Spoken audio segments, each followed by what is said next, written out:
Grabe guys, part 3 na. At ito yung last part. So, kailangan ko talaga galingan at bilisan. So, let's go!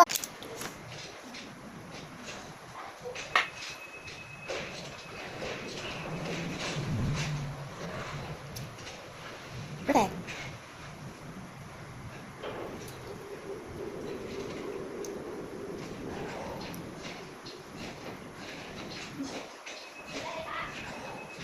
Perfect!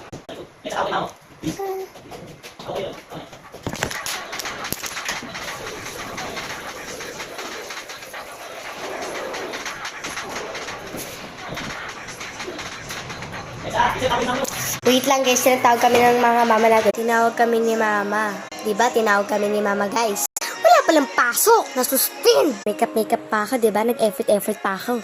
Ang ending, pumunta kami sa school para kunin ang bag.